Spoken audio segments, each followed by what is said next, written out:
قل أئنكم لتكفرون بالذي خلق الأرض في يومين وتجعلون له أندادا ذلك رب العالمين. கண்ணியத்திற்குரிய அல்லாஹ்வின் அடியார்களே, சூரா ஹாமீம் அஸ்-சஜ்தாவை நாம் பார்த்து வருகின்றோம். 9வது வசனத்திலிருந்து 12ஆம் வசனம் வரை உள்ள 4 வசனங்களுடைய தர்ஜுமாவை நாம் பார்த்திருக்கிறோம். அதில் அல்லாஹ் தஆலா இந்த பூமியை 2 நாட்களை படைத்ததை பற்றியும், பின்பு அடுத்த 2 நாட்களில் இந்த பூமியை விரிவாக்கம் செய்ததை பற்றியும், பின்பு 2 நாட்களில் வானங்களை படைத்ததை பற்றியும் அல்லாஹ் தஆலா இந்த 4 வசனங்களில் பேசுகின்றான். இப்னு அப்பாஸ் ரலியல்லாஹு அன்ஹு அவர்களிடத்தில் ஒரு மனிதர் வந்தார். குர்ஆனில் எனக்கு 4 இடங்களில் சில வசனங்கள் ஒன்றுக்கு ஒன்று வேறுபாடு காட்டப்படுகின்றது என்பதை போன்று நான் உணர்கிறேன் என்று அந்த 4 இடங்களை இப்னு அப்பாஸ் ரலியல்லாஹு அன்ஹு அவர்களிடத்தில் சொல்லி கேள்விகளை கேட்டார். அதில் முதலாவது சூரத்துல் முஃமினூனில் மறுமை நாளை பற்றி வரக்கூடிய ஒரு வசனம். நாளை மறுமை நாள் சூர் ஊதப்பட்டு விட்டால் அவர்களுக்கு மத்தியில் எந்த உறவுகளும் இருக்காது. அதே நேரத்தில் சூரத்துல் சாஃபாத்தில் நாளை மறுமை நாளையில் ஒருவரை ஒருவர் விசாரித்துக் கொள்வார்கள். இந்த 2ற்கும் இருக்கக்கூடிய இடையில் இருக்கக்கூடிய வேறுபாடு, இது முதலாவது கேள்வி. 2வது கேள்வி, நாளை மறுமை நாளையில் அல்லாஹ்விடத்தில் எதையும் யாரும் மறைக்க முடியாது என்று வரக்கூடிய வசனம். இது சூரத்துல் நிசா. அதே நேரத்தில் சூரத்துல் அன்ஆமில் இணை வைப்பாளர்கள் நாம் இணை வைப்பதை விட்டுவிட்டு அல்லாஹ்விடத்தில் நன்மையை பெற்றுக் கொள்ளலாம் என்று உலகத்தில் இணை வைத்ததை மறைக்கும் விதமாக பேசுவார்கள். இவை 2ற்கும் இடையில் இருக்கக்கூடிய வித்தியாசம். அதே போன்று 3வது சில இடங்களில் வானம் முதலாவது படைக்கப்பட்டதாக குர்ஆன் பேசுகின்றது. வேறு சில இடங்களில் பூமி முதலாவது படைக்கப்பட்டதாக பேசுகின்றது. இதில் எது முதலில் படைக்கப்பட்டது? 4வது கேள்வி, அல்லாஹ் தஆலா கஃபூர் ரஹீம் வதூத் அசீஸ் ஹக்கீம் என்றெல்லாம் வருகின்றது. இந்த பண்புகளில் அல்லாஹ் தஆலா இருந்தான் என்று வருகின்றது. அப்படி என்றால் வருங்காலத்தை பற்றியும் நிகழ்காலத்தையும் அது குறிக்காதா என்று கேட்கப்பட்ட இந்த 4 கேள்விகளுக்கு இப்னு அப்பாஸ் ரலியல்லாஹு அன்ஹு அவர்கள் விளக்கம் அளிக்கிறார்கள். முதல் கேள்வி, சூரத்துல் முஃமினூனில் வரக்கூடிய அந்த சூர் என்பது முதலாவது சூர். அதாவது இந்த உலகம் 2 சூர்களை கொண்டு இருக்கின்றது. முதலாவது சூர் உலகத்தை அழிப்பதற்காக இஸ்ராஃபீல் அலைஹிஸ்ஸலாம் அவர்கள் ஊதக்கூடிய சூர். இந்த சூர் ஊதியதற்கு பின்னால் குறிப்பிட்ட சில வானவர்கள் மட்டும் உயிரோடு இருப்பார்கள். குறிப்பிட்ட சில வானவர்கள், இஸ்ராஃபீல் அலைஹிஸ்ஸலாம் அவர்கள் சூர் ஊதியதற்கு பின்பு அந்த வானவர்களும் ஒவ்வொரு நபர்களாக இறந்து போவார்கள். மலக்குல் மௌத் அலைஹிஸ்ஸலாம் அவர்களுக்கு பின்னால் அவர்களின் மூலமாக அந்த மலக்குல் மௌத் அலைஹிஸ்ஸலாம் அவர்களும் வஃபாத் ஆனதற்கு பின்னால் அல்லாஹ் தஆலா அந்த நேரத்தில் தான் சூர் உரைப்பான், அனல் மலிக் அனல் ஜப்பார் ஐனல் முத்தகப்பிரூன், நான் தான் அரசன், நான் தான் அடக்கி ஆள்பவன், பெருமை பிடித்தவர்கள் எல்லாம் எங்கே? இந்த உலகத்தில் நிலையாக வாழ்வோம் என்று நினைத்துக் கொண்டிருந்தவர்கள் எல்லாம் எங்கே என்று அல்லாஹ் தஆலா சூளுரைப்பான். அதற்கு பதில் சொல்ல யாருமே இருக்க மாட்டார்கள். அந்த நேரத்தை பற்றி தான் அல்லாஹ் தஆலா இந்த இடத்தில் பேசுகின்றான். அந்த நேரத்தில் அல்லாஹ் ஒருவனை தவிர, அல் ஹை அல் கய்யூம் என்ற அல்லாஹை தவிர வேறு யாருமே இருக்க மாட்டார்கள். அதுதான் ஒருவரை ஒருவர் பேசிக்கொள்ளவோ உறவு பாராட்டவோ யாரும் இருக்க மாட்டார்கள். பின்பு அதிலிருந்து எழுப்பப்படும் நபர்களில் முதலாம் நபராக இஸ்ராஃபீல் அலைஹிஸ்ஸலாம் அவர்கள் இருப்பார்கள். அவர்கள் அல்லாஹ்வினால் எழுப்பிவிடப்பட்டதற்கு பின்னால் 2ஆம் சூரை இஸ்ராஃபீல் அலைஹிஸ்ஸலாம் அவர்கள் ஊதுவார்கள். இந்த சூர் ஊதுதல் என்பது மறுமை நாள் அல்லாஹ்வின் பக்கம் மனிதர்களை எழுப்பி கொண்டு வர செய்யும். இந்த நேரத்தில் தான் ஒருவரை ஒருவர் அவர்கள் பேசிக்கொள்வார்கள். என்ன நடக்க போகுதுன்னு தெரியலையே, என்ன ஆக போகுதுன்னு தெரியலையே. அவரவர்கள் உலகத்தில் எதன் அடிப்படையில் வாழ்ந்தார்களோ அதன் அடிப்படையில் எழுப்பப்படுவார்கள். அவரவர்களுக்கு அந்த மறுமை நாள் ஒவ்வொரு மாதிரியாக தெரியும். அந்த அமளி துமளி என்பது அவரவர்களுக்கு ஏற்றவாறு அவர்கள் நினைத்துக் கொள்வார்கள். இந்த இடத்தை தான் அல்லாஹு தஆலா சூரத்து சாஃபாத்தில் பேசுகின்றான். எனவே அல்லாஹு தஆலா சூர் என்று பேசுவதை எது முதலாம் சூர் எது இரண்டாம் சூர் என்பதை தெளிவாக விளங்கினால் அங்கு எந்த பிரச்சனையும் இல்லை என்ற பதிலை கூறினார்கள். பின்பு இரண்டாவது கேள்வி, அல்லாஹ்விடத்தில் யாரும் எதையும் மறைக்க முடியாது என்று சூரத்துல் நிசா இதுதான் புதுநியதி. அல்லாஹ்வை விட்டு மறைந்ததோ அல்லாஹுக்கு தெரியாததோ எந்த ஒன்றுமே கிடையாது. இதை அல்லாஹ் சூரத்துல் நிசாவில் பேசுகின்றான். சூரத்துல் அன்ஆமில் பேசக்கூடிய அந்த வசனம் இணை வைப்பாளர்கள் பற்றியது. அதாவது அல்லாஹு தஆலாவை எவர்கள் நல்ல வழியில் இங்கு வாழ்ந்து சிறு சிறு தவறுகள் அவர்களிடத்தில் இருந்ததோ அதை அல்லாஹு தஆலா மன்னித்து அவர்களுக்கு நன்மையை வழங்கி அவர்கள் சொர்க்கவாசிகளாக தகுதி படைத்தவர்களாக அல்லாஹு தஆலா அவர்களை மாற்றிக்கொண்டிருக்கக்கூடிய நேரத்தில் இணை வைத்தவர்கள் ஒருவருக்கொருவர் பேசிக்கொள்வார்கள், வாருங்கள் வாருங்கள் நாமும் அல்லாஹ்விடத்தில் செல்வோம், நாம் இணை வைத்ததை மறைத்துவிட்டு அல்லாஹ்விடத்தில் நாமும் நன்மையை பெற்றுவிட்டு சொர்க்கவாசிகளாக மாறுவதற்கு முயற்சி செய்வோம் என்று அவர்கள் பேசிக்கொள்வார்கள். ஆனால் இவர்கள் பேசிக்கொள்வது கூட அல்லாஹுக்கு தெரியும். இப்படி இவர்கள் நாளை மறுமை நாளில் பேசிக்கொள்வார்கள், அல்லாஹ்விடத்தில் மறைத்து விடலாம் என்று பேசிக்கொள்வார்கள் என்று இணை வைப்பாளர்களை பற்றி அல்லாஹு தஆலா சூரத்துல் அன்ஆமில் பேசுகின்றான்.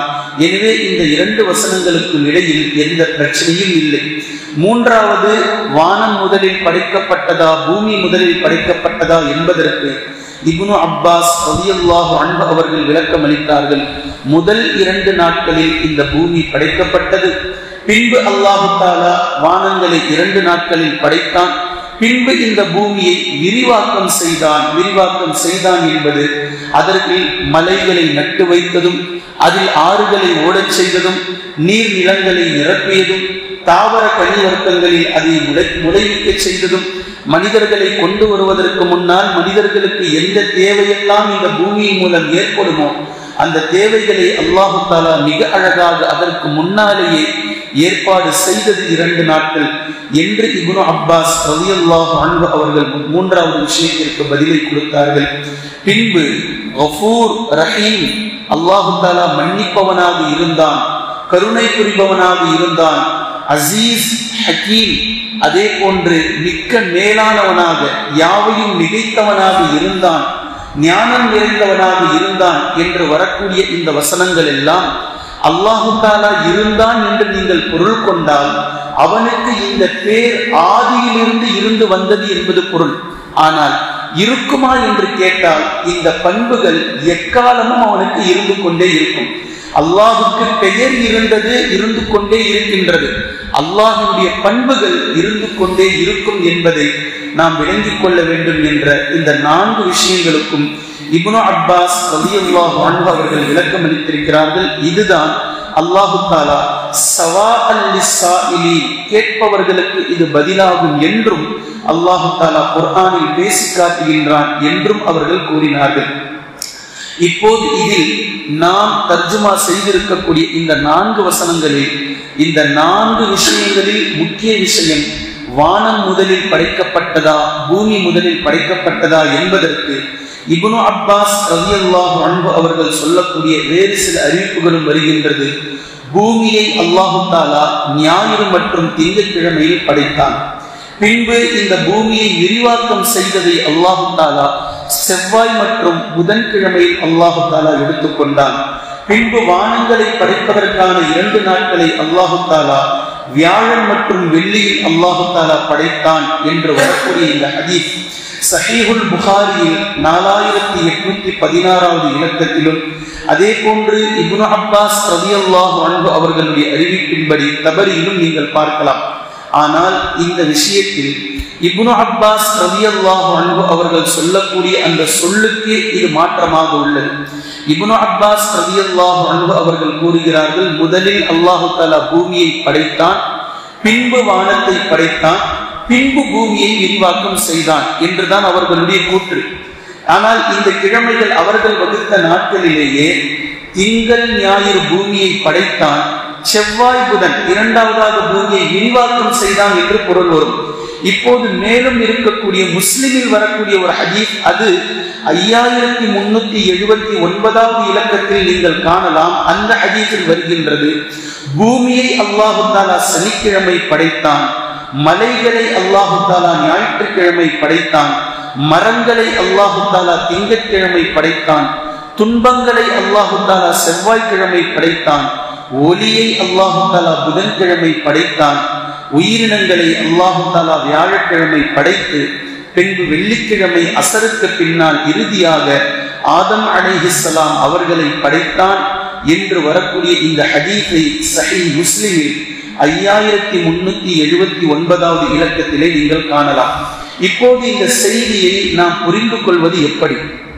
எப்போது அல்லாஹு தஆலா எதை படைத்தான், எங்கு படைத்தான், எந்த தினத்தில் எதை அல்லாஹு தஆலா கொண்டு வந்தான் என்ற இந்த செய்தியை நாம் புரிந்து கொள்வது எப்படி? முதல் நிலை நான் ஏற்கனவே சொல்லி இருக்கின்றேன். இந்த உலகத்தில் அல்லாஹு தஆலா மறுமையை பற்றி யோசிப்பதற்கான எந்த அளவுக்கு அதிகமான மூளையையும் அல்லாஹ் நமக்கு கொடுக்கவில்லை. ஆதாரங்களை வைத்து மறுமை உண்டு என்பதை நம்பக்கூடிய மூளையை கொடுத்திருக்கின்றான். ஆனால் உலகத்தினுடைய ஒப்பீட்டின் அடிப்படையில் மறுமை எப்படி இருக்கும், மறுமை இப்படித்தான் இருக்கும் என்ற இந்த செய்தியை குர்ஆன் முத்தஷாபிஹாத்தில் கொண்டு வந்து சேர்க்கிறது. மறுமையை நம்புவதற்கான மூளையை அல்லாஹு தஆலா கொடுத்திருக்கிறானே தவிர இப்படித்தான் மறுமை இருக்கும் என்று அச்சாணியாக கொண்டு வரக்கூடிய அடிப்படையை அல்லாஹு தஆலா நமக்கு கொடுக்கவில்லை. அல்லாஹு தஆலா பேசக்கூடிய இந்த பூமி வானம் படைத்தது என்ற இந்த நாலேஜ், இது அந்த அடிப்படையில் கட்டப்பட்டது. மனிதர்களை அல்லாஹு தஆலா கொண்டு வருவதற்கு முன்னால் படைக்கப்பட்ட விஷயங்கள், இது அவனுக்கு ஏற்றாற்போல் அல்லாஹு தஆலா அதை அமைத்தான். ஒன்று. அதே போன்று சஹீஹ் முஸ்லிமில் இரண்டாவதாக வந்த இந்த விஷயம், வானத்தை பற்றி இந்த ஹதீஸில் பேசப்படவே இல்லை. 7 தினங்களுக்கு 7 படைப்புகளை பற்றி பேசுகின்றது. வானத்தை பற்றி இந்த ஹதீஸ் பேசவே இல்லை. இதற்கு நீங்கள் ஆழமாக கொஞ்சம் சென்றால், சமா என்ற வார்த்தை எந்த பொருளை எல்லாம் கொண்டு வரும் என்று இலக்கண ரீதியாக நீங்கள் எடுப்பீர்களே, ஆனால் சமா என்பது மிகப்பெரிய ஒரு கோட்டையை குறிக்கும், தலைக்கு மேலாக இருக்கக்கூடிய முகட்டை குறிக்கும், அதே போன்று மிக கடினமான ஒரு பொருளை குறிக்கும், கோள்களை குறிக்கும், ஒளிகளை குறிக்கும். இவை எல்லாமுமே சமா சமாவாத் என்ற வார்த்தைக்குள் வந்துவிடும். இந்த அடிப்படையில் அல்லாஹு தஆலா புதன்கிழமை ஒளியை படைத்தான் என்று அல்லாஹ்வின் தூதர் ஸல்லல்லாஹு அலைஹி வஸல்லம் அவர்கள் சொல்வதிலேயே வானம் கட்டுப்பட்டு விடும் அல்லது அல்லாஹு அலம் என்று அறிஞர்கள் அதை முடிக்கிறார்கள். இது இரண்டாவது. மூன்றாவது, அல்லாஹு தஆலா படைத்தான் என்று சொல்வதற்காக பயன்படுத்திக் கொண்ட இந்த வார்த்தை யௌம் என்று பயன்படுத்துகின்றான். யௌமுன் யௌமைனி, யௌம் என்று பயன்படுத்தக்கூடிய இந்த வார்த்தை குர்ஆனுடைய ஒட்டுமொத்த விஷயத்தையும் நீங்கள் இது சம்பந்தமாக படித்து பார்த்தால் ஃபீ சித்தத்தி அய்யாம் என்று அல்லாஹு தஆலா முடிப்பான். 6 நாட்களில் வானம் பூமி இந்த உலகத்தை படைப்பதற்கு அல்லாஹு தஆலா எடுத்துக்கொண்டான் என்று இந்த குர்ஆன் பேசும். இப்போது 2 வகையான கேள்விகள். அல்லாஹுக்கே இந்த பூமியை வானங்களை படைப்பதற்கு 6 நாட்கள் பிடித்ததா? அல்லாஹ் நினைச்சா படிச்சிருவானே, அவனுக்கு எதுக்கு 6 நாள் என்று கேள்வி எழலாம். அல்லது இவ்வளோ பெரிய விஷயத்தை படைக்க 6 நாள் தான் ஆச்சா, 6 நாட்களுக்குள்ள இவ்வளவும் அல்லாஹ் தஆலா படைச்சிட்டான் என்று நீங்கள் கேள்வி எழுப்பலாம். இந்த 2 கேள்விகளும் அல்லாஹ்வுடைய இலக்கணத்திற்கு தடையானது. அல்லாஹ்வுடைய இலக்கணத்தில் கேள்வி கேட்க முடியாது என்பது முதல் நிலை. இதையும் உள்ளே சென்று நீங்கள் கேள்வி கேட்பீர்களே, ஆனால் யௌம் என்ற இந்த வார்த்தை முதலில் ஒரு தினத்தை குறிக்காது, ஒரு தினத்தையும் குறிக்கும். அதாவது ஒரே ஒரு நாளை குறிக்காது, ஒரு நாளையும் குறிக்கும். அப்படி என்றால் யௌம் என்ற ஒரு வார்த்தை 6 நிமிடங்களையும் குறிக்கும், 6 மில்லி செகண்ட், அதாவது 1 மில்லி செகண்டையும் குறிக்கும். 6 யௌம் என்ற இந்த வார்த்தை ஒரு நாளையும் குறிக்கும். யௌம் என்ற இதே வார்த்தை ஒரு வருடத்தையும் குறிக்கும், ஒரு மாதத்தையும் குறிக்கும், ஒரு வாரத்தையும் குறிக்கும், ஒரு குறிப்பிட்ட வருடத்தையும் குறிக்கும், ஒரு குறிப்பிட்ட யுகத்தையும் குறிக்கும், ஒரு காலகட்டத்தையும் குறிக்கும். இப்போது அல்லாஹ் தஆலா பயன்படுத்தக்கூடிய யௌம் என்ற வார்த்தை எவ்வளவு நாட்களை, எவ்வளவு காலகட்டங்களை அது குறிக்கின்றது என்று குர்ஆன் எங்கும் சொல்லவில்லை. அது அல்லாஹ் மிக அறிந்தவன். யௌம் என்ற இந்த வார்த்தையை அல்லாஹ் தஆலா 6 மில்லி செகண்ட் என்று பேசுகின்றான். ஃபீ சித்தத்தி ஐயாம் என்பது 6 மில்லி செகண்டில் அல்லாஹு தஆலா படைத்தான், 6 மைக்ரோ செகண்டில் அல்லாஹு தஆலா படைத்தான் என்று சொல்கின்றானா, அல்லது 6 யுகங்களை கொண்டு அல்லாஹு தஆலா படைத்தான் என்று சொல்கின்றானா என்பதெல்லாம் அல்லாஹ் ஒருவனே மிக அறிந்தவன். இந்த யௌம் என்ற இந்த வார்த்தை எல்லாவற்றையும் பொருந்திக் கொள்ளும் என்பதே இலக்கண ரீதியாக நம்மால் பொருள் கொள்ள முடிகின்றது. அல்லாஹ்வுடைய குர்ஆனுடைய இந்த வசனங்கள் விரிவாக்கம் ஆழமாக கொண்டது. இதைத்தான் அல்லாஹ் தஆலா இந்த இடத்தில் 2 நாட்களில் பூமியை படைத்தான். பின்பு அல்லாஹ் தஆலா இந்த பூமியில் பரக்கத்தை செய்தான். அதை விரிவாக்கம் செய்வதற்காக மேலும் 2 நாட்களை எடுத்துக்கொண்டான். ஒட்டுமொத்தமாக சேர்ந்து ஃபீ அர்பஅத்தி ஐயாம் 4 நாட்கள் அவைகளுக்கு ஆனது. சவாஅல் லிஸ்ஸாயிலின் கேள்வி கேட்பவர்களுக்கு இது பதிலாகும் என்று அல்லாஹ் தஆலா சொல்லிவிட்டு பின்பு சும்மஸ்தவா வானங்களின் பக்கம் அல்லாஹ் தஆலா கவனம் செலுத்தினான். அது புகை மண்டலமாக இருந்தது. அவைகளை அல்லாஹ் தஆலா 2 நாட்களில் படைத்தான் என்று சொல்லிவிட்டு இங்கு முக்கிய விஷயத்தை அல்லாஹ் தஆலா பேசுகின்றான். அந்த முக்கிய விஷயம் என்னவென்றால், அல்லாஹ் ஏன் 2 நாட்களில் படைத்தான், அல்லாஹ் ஏன் 2 நாட்களை எடுத்துக்கொண்டான், அல்லாஹ் எந்த கிழமையில் எதை படைத்தான் என்று ஒரு மனிதர் ஆராய்ச்சி செய்து கொண்டிருப்பதல்ல இங்கு நோக்கம். இங்கு அல்லாஹ் தஆலா பேசுவது பூமியை 2 நாட்களில் படைத்தான், பின்பு விரிவாக்கம் 2 நாட்களில் எடுத்துக்கொண்டான், பின்பு மொத்தமாக 6 நாட்களில் அல்லாஹ் தஆலா உலகத்தை படைத்தான். ஒரு அறிவாளித்தனம் என்பது அல்லாஹ் ஏன் 6 நாட்களில் படைத்தான், அல்லாஹ் ஏன் 2 நாட்களை எடுத்துக்கொண்டான், எந்த கிழமையில் அல்லாஹ் தஆலா எதை படைத்தான் என்று நீங்கள் விவாதம் செய்வதற்காக நான் இதை சொல்லவில்லை. மாற்றமாக இங்கு சொல்லப்படக்கூடிய நோக்கத்தை அல்லாஹ் தஆலா பேசுகின்றான். ஃபகால லஹா அல்லாஹ் தஆலா அதை 6 நாளில் படைத்தானோ, 6 நிமிடத்தில் படைத்தானோ, 6 மாதங்களில் படைத்தானோ, 6 யுகங்களில் படைத்தானோ, மேட்டர் அது இல்லை. ஃபகால லஹா வலில் அர்தி தியா இந்த வானம் பூமி இரண்டையும் நாம் சொன்னோம். தவ்அன் அவ் கர்ஹா நீங்கள் வெறுத்தாலும் நீங்கள் விரும்பினாலும் என்னிடத்தில் நீங்கள் பணிந்தவர்களாக வாருங்கள் என்று நாம் சொன்னோம். காலதா அதைனா தாஇஇன் இவை இரண்டும் நம்மிடத்தில் விரும்பிய வண்ணமே அடிபணிந்து நம்மிடத்தில் வந்தது என்று அல்லாஹ் தஆலா பேசுகின்றானே, இதுதான் சப்ஜெக்ட், இதுதான் மேட்டர். இவை எல்லாம் இவ்வளவு பிரம்மாண்டமாக படைத்து நான் உங்களை இந்த பூமியில் அனுப்பி வைத்திருக்கின்றேன், நீங்கள் எனக்கு அடிபணிவதற்காகவே தவிர வேறு எதற்காகவும் இல்லை. இந்த வானம் பூமி இவ்வளவு பிரம்மாண்டமே என்னிடத்தில் விரும்பிய விதமாக அடிபணிந்து விட்டது. ஆனால் நீங்கள் மூர்க்கத்தனமாக திமிரிக் கொண்டிருக்கிறீர்கள் என்னுடைய விஷயத்திலிருந்து என்று புரிய வைப்பதுதான் குர்ஆனுடைய சப்ஜெக்டே தவிர இதை அல்லாஹ் தஆலா எத்தனை நாட்களில் படைத்தான் என்ற நாலேஜ் அல்லாஹ் ஒருவனுக்கே உரியது. அது அல்லாஹ்வை சார்ந்தது. இது முத்தஷாபிஹாத்தில் கட்டுப்பட்டது என்பதை இந்த இடங்களில் நாம் விளங்கிக் கொண்டால் குர்ஆனுடைய எந்த வசனங்களிலும் எந்த இடங்களிலும் வித்தியாசத்தையோ முரண்பாட்டையோ நாம் காண மாட்டோம். அல்லாஹ் மிக அறிந்தவன். அல்லாஹ் தஆலா மனிதர்களுக்கு மிக தெளிவாக உணர்த்துகின்றான், நீங்கள் படைக்கப்பட்டிருக்கக்கூடிய நோக்கம் கூட எனக்கு கட்டுப்படுதல் தான். எனக்கு கட்டுப்படுவதை தவிர வேறு எந்த நோக்கமும் உங்களுக்கு இல்லை.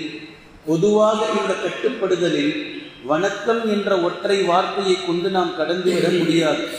ஆதம் அலைஹிஸ்ஸலாம் அவர்களுடைய ஆரம்பமான அந்த சம்பவத்தில் 2 விஷயங்களை உன்னிப்பாக நாம் கவனிக்க வேண்டும். முதலாவது, ஆதம் அலைஹிஸ்ஸலாம் அவர்களை படைக்கப் போகின்றேன் என்று அல்லாஹ் தஆலா சொல்லும் போதே வானவர்கள் அப்ஜெக்ஷன் செய்கின்றார்கள். அந்த அப்ஜெக்ஷன் செய்யக்கூடிய முறையே வநஹ்னு நுஸப்பிஹு பிஹம்திக வனுகத்திஸு லக் நாங்கள் தான் உன்னை துதித்துக் கொண்டு தூய்மைப்படுத்திக் கொண்டு தஸ்பீஹ் செய்து கொண்டு இருக்கிறோமே என்று சொல்கிறார்கள். அப்படி என்றால் நாங்கள் தான் உன்னை வணங்கிக்கிட்டு இருக்கிறோமே, இன்னும் வேறு ஒரு படைப்பை படைத்து ஏன் அவர்களை வணங்க வைக்க வேண்டும் என்ற கேள்வி. அல்லாஹ் தஆலா கொடுக்கக்கூடிய பதில் قال إني أعلم ما لا تعلمون நீங்கள் அறியாதவற்றை நான் அறிந்திருக்கிறேன். இதிலிருந்து மிக தெளிவாக நமக்கு புரிகின்றது, வெறுமனே மனிதன் வணக்கம் செய்வதற்காக படைக்கப்படவில்லை. மாற்றமாக அல்லாஹுக்கு கட்டுப்பட்டு இந்த உலகத்தில் அவன் வாழ வேண்டும். அதற்கான ஆதார சுருதியாக 5 வேளை தொழுது உனக்கு கட்டுப்பட்டு நான் இருக்கின்றேன் என்பதை நிறுவ வேண்டும். நல்லா விளங்கிக்கணும். இப்ப கட்டுப்படுதல் என்பதனுடைய அல்லாஹினுடைய முதல் அடையாளம், இந்த குர்ஆனை இந்த உலகத்தில் நீங்கள் நடைமுறைப்படுத்த வேண்டும். இந்த குர்ஆன் மூளை முடுக்குகளுக்கெல்லாம் அல்லாஹ்வுடைய தீனை நீங்கள் எத்தி வைக்க வேண்டும். உலகத்தில் எந்த ஒரு பகுதியும் இப்படி இருந்துவிடக் கூடாது.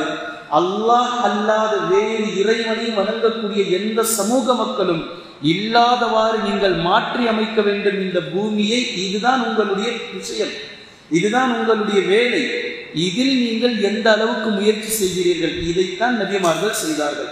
அல்லாஹ் ஒருவன் தான் இறைவன், அல்லாஹ் ஒருவன் தான் இறைவன், அல்லாஹ் ஒருவன் தான் இறைவன்.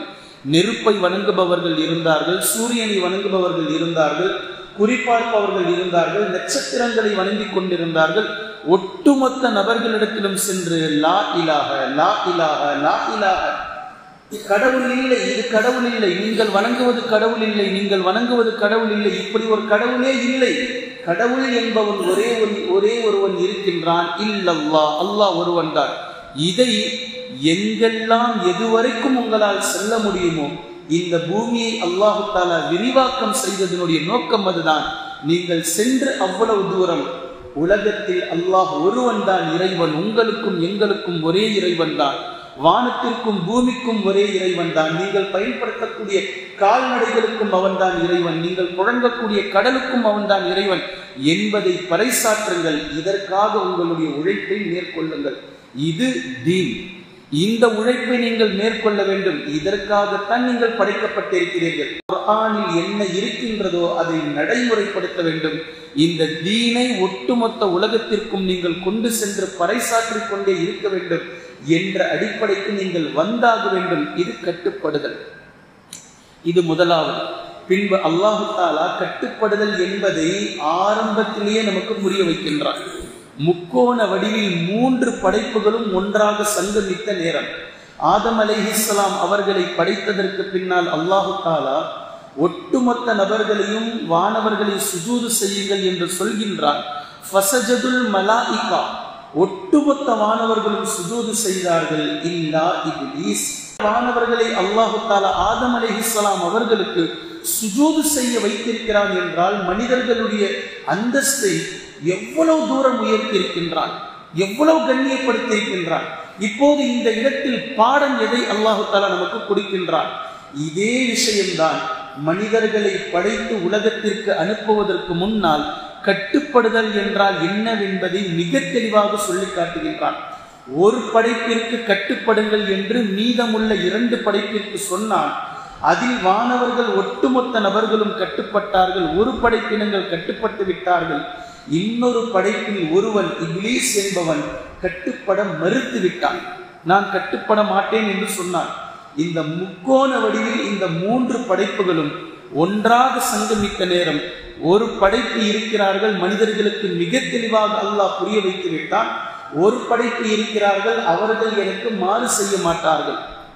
அல்லாஹு தஆலாவுக்கு முழுக்க முழுக்க கட்டுப்பட்டவர்கள் இவர்கள் தான் வானவர்கள். பாருங்கள், உங்களுக்கு சுஜூது செய்ய சொன்னேன், ஏன் எதற்கு என்று கேள்வி கேட்காமல் சிரம் பணிந்து விட்டார்கள். இவர்கள் வானவர்கள். உண்மையில் லாஜிக்கல் இப்லீஸ் பேசினான், அவனுக்கும் சுஜூது செய்ய சொன்னேன், ஆனால் அவன் மறுத்து விட்டான். லாஜிக் பேசினான்.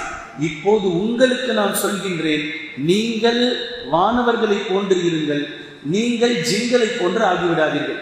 கட்டுப்படக்கூடிய இந்த படைப்பை போன்று நீங்கள் சென்று வாழுங்கள், கட்டுப்பட மறுக்கின்ற இந்த ஜின்களை போன்று நீங்கள் மாறி விடாதீர்கள் என்று அல்லாஹு தஆலா மிக தெளிவாக நமக்கு புரிய வைத்தே அனுப்பி வைத்திருக்கின்றான். கட்டுப்படுதல் என்றால் என்ன என்பதை இந்த சம்பவத்திலிருந்தே மிக ஆழமாக மிக தெளிவாக புரிய வைத்து விட்டார்.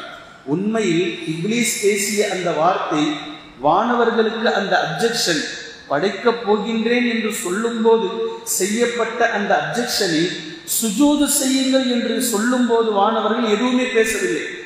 ஏன் அப்படின்னா, வானவர்களிடத்தில் அல்லாஹு தஆலா படைக்கப் போகின்றேன் என்று சொன்னது அது ஒரு யதார்த்தமான விஷயம். அங்கு அல்லாஹ்வுடைய கட்டளை கிடையாது. வானவர்களிடத்தில் அல்லாஹு தஆலா பேசினான்.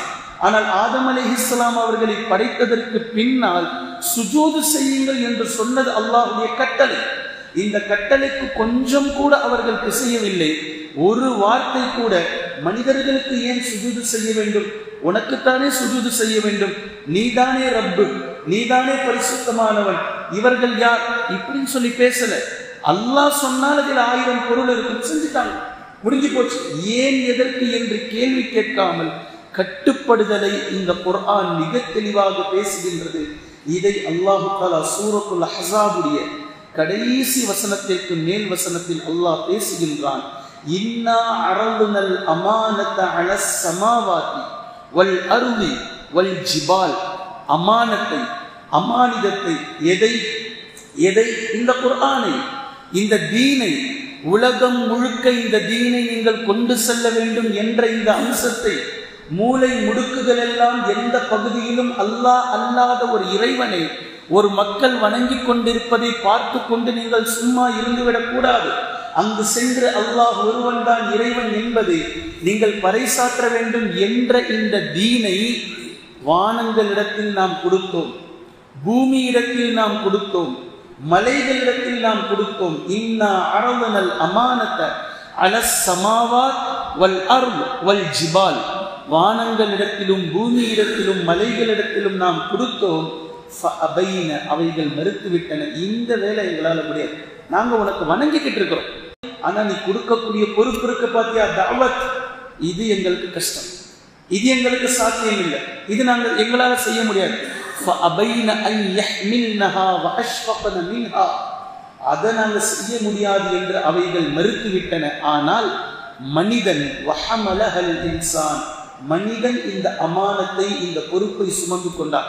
நான் செய்றேன், நான் பண்றேன், உலகத்துல போய் நீ ஒருவன் தான் இறைவன், எப்படி உனக்கு கட்டுப்படுறப்பா, ஷைத்தானுக்கு நான் கட்டுப்பட மாட்டேன், ஷைத்தானை எப்படி எட்டி உதைக்கிறப்பா, இப்லீஸுக்கு ஒரு நொடி கூட என்னுடைய வாழ்க்கையில் இடம் கிடையாது, எப்படி போய் உன்னுடைய குர்ஆனை நான் நடைமுறைப்படுத்துறப்பா, உன்னுடைய கட்டளைக்கு எப்படி இணங்குறப்பா என்றெல்லாம் மனிதன் சொல்லிவிட்டு வந்தான். அதுதான் அலஸ்து பிரப்பிக்கும் காலு பலா என்ற அந்த வார்த்தை. அர்வாஹில் இருக்கும் போதே நான் உங்களுடைய ரப்பில்லையா என்று அல்லாஹு தஆலா கேட்டதற்கு காலு பலா, ஆம் என்று சொன்ன அந்த ஒரு வார்த்தைக்காகத்தான் அல்லாஹு தஆலா விட்டு வைத்திருக்கின்றான், இன்னும் நம்மள. அப்போ மனிதன் இதை ஏற்றுக்கொண்டான். வஹமலஹல் இன்சான், மனிதன் அதை ஏற்றுக்கொண்டு இங்கு வந்ததற்கு பின்னால் இன்னஹு கான வலூமன் ஜஹூலா, மிகப்பெரிய மடையனாக, மிகப்பெரிய அநீதம் இழைத்தவனாக மாறிவிட்டான். அந்த பொறுப்பை சுமந்துக்கிட்டு வந்து நான் செய்கிறேன், நான் கட்டுப்படுறேன், மூளை முடுக்குகள் எல்லாம் இறைவன் ஒருவன் தான் என்பதை நான் பறைசாற்றுகின்றேன், கட்டுப்படுதல் என்றால் என்ன என்பதை உலகத்திற்கு நான் அறிமுகப்படுத்துவேன் என்றெல்லாம் வாய் சவாடலை அல்லாஹ்விடத்தில் விட்டுவிட்டு இங்கு வந்ததற்கு பின்னால் இன்னஹு கான வலூமன் ஜஹூலா, மனிதன் இதற்கு முரண்பாடானவனாக, அநீதம் செய்பவனாக, மடையனாக, விஷயத்திற்கு மாற்றம் செய்பவனாக மாறிவிட்டான் என்று அல்லாஹு தாலா கூறக்கூடிய விஷயத்தை இங்கு பார்க்கின்றோம். இதைத்தான் அல்லாஹு தாலா இங்கு மிக அழகாக பேசுகின்றான். சும்மஸ்தவா இலஸ் ஸமா, பின்பு வானங்களின் பக்கம் அல்லாஹு தாலா கவனத்தை செலுத்தினான்.